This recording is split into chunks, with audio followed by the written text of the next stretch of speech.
Hello friends. तो आज हम क्लास 11th केमिस्ट्री का जो चैप्टर पढ़ रहे हैं रसायन विज्ञान की मूल अवधारणाएं, ठीक है, चैप्टर 1 है। तो इसमें आज हम देखने वाले हैं सीमांत अभिकर्मक के बारे में, लिमिटिंग रिएजेंट के बारे में, ठीक है। टॉपिक बहुत ज़्यादा इंपॉर्टेंट है।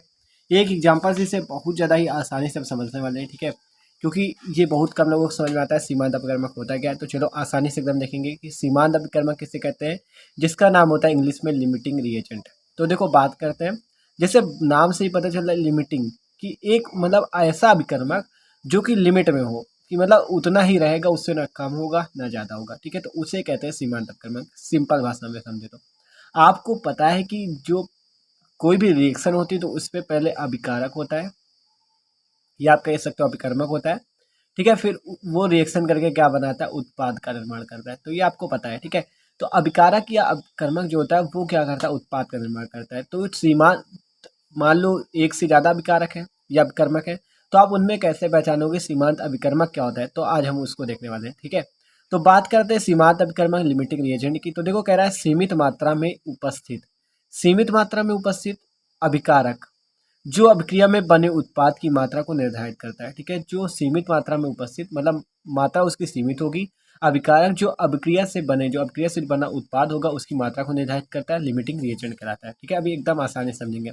एक निम एक जब आपको ये समझाएँगे तो बहुत ज़्यादा आसान लगेगा आपका, ठीक है। आप देखो एक और समझ लो कि इसका रासायनिक अभिक्रिया में पूर्ण रूप में उपयोग होता है।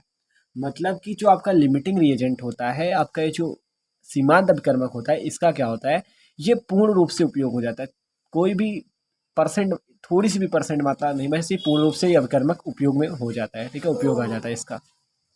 तो देखो जैसे कि ये रिएक्शन आपको दी गई, तो ये रिएक्शन तो आपने पढ़ी होगी, Na प्लस Na है, फिर प्लस है, फिर Cl2 NaCl बन गया, ठीक है। तो ये रिएक्शन तो आपने पढ़ी होगी। आप पहले इसे बैलेंस कर लेते हैं। देखो NaCl है, यहाँ पे 2 क्लोरीन, यहाँ पे 1 क्लोरीन, तो इसमें कर दो 2 का गुणा, तो क्लोरीन इसमें 2 हो गई, यहाँ पे भी 2। आप लेकिन यहाँ पे Na 2 हो गए, यहाँ पे Na 1, तो यहाँ पे कर दो 2 का गुणा, 2 Na इधर भी, 2Cl इधर, 2Cl इधर, ठीक है। आप कोई दिक्कत नहीं। आप देखो इससे देखते हैं कैसे, ठीक है। तो 2Na प्लस Cl2 2NaCl बना। अब रिएक्शन हो चुकी है बैलेंस। आप देखो देखते हैं, आपको दिख रहा है यहाँ पे सोडियम के कितने मोल है, मोल कितने, 2Na, तो मतलब यहाँ पे 2 मोल है सोडियम, ठीक है। क्लोरीन 1 मोल है, तो यहाँ पे क्लोरीन के कितने मोल होंगे, 1 मोल, क्योंकि एक ही क्लोरीन तो है, Cl2 एक ही तो है। NaCl की बात करें तो कितने NaCl है, 2NaCl, 2NaCl मतलब 2 मोल NaCl, ठीक है, 2 मोल NaCl। तो आपने क्या देखा, 2 मोल Na है, 1 मोल Cl2 है, और बन गया 2 NaCl, 2 मोल मतलब, ठीक है। तो मतलब कि आप देख रहे हो 2 मोल Na और 1 मोल Cl2 के मिलने से कितने मोल बन रहे हैं NaCl, 2 मोल। तो अभी देखो 2 मोल Na से एक और 1 मोल Cl2 से कितने बन रहे हैं, 2 NaCl। अगर हम इसी में कर दें क्या, मान लो 2 मोल Na को 2 ही मोल रहने दें, अगर हम Cl2 को 2 मोल कर दें तो कितना मोल NaCl बनेगा, आपका बनेगा 2 मोल NaCl ही। पहले भी 2 मोल बन रहा था, अब भी 2 मोल बनेगा। क्यों बना ये, क्योंकि आपका बनेगा तो यही, लेकिन इसमें देखो जब 2 मोल कर दोगे तो यूज आपका एक ही मोल होगा, और 1 मोल क्या होगा, शेष बचा रहेगा, ठीक है। 1 मोल इस कंडीशन में जब 2 मोल Na लोगे और 2 मोल Cl2, ठीक है, तो बनेगा जाके 2 मोल NaCl। लेकिन इसमें क्या होगा, ये 1 मोल Cl2 जो है बचा रह जाएगा, ठीक है, उपयोग एक ही मोल आएगा, क्योंकि रिएक्शन आपकी यही सही होगी, 2 मोल Na से 1 मोल Cl2 मिला के 2 NaCl बनेगा, ठीक है।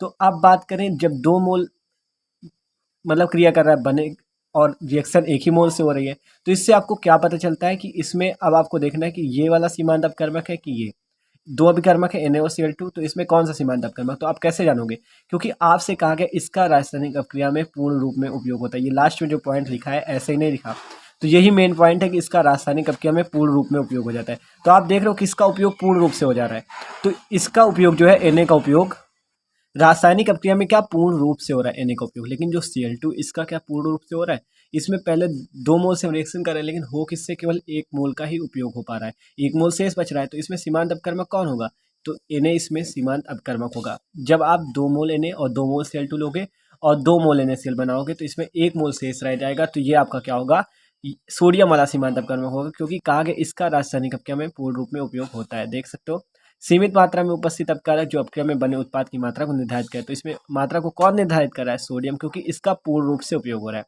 अगर अब दूसरी कंडीशन पे मान लो, जैसे अब हम आपको बताएं कि जैसे अगर जैसे NaCl2 से बन रहा है 2 NaCl, ठीक है, यहाँ पे 2, आप देखो यहाँ पे अब हम क्या करें यहाँ पे देखो, अगर हम इसको 3 मोल कर दें और इसको 1 ही मोल रहने दें, इसकी मात्रा को निश्चित कर दें, और यहाँ पे बनेगा कितना जाके 2 मोल ही बनेगा, 2 ही मोल।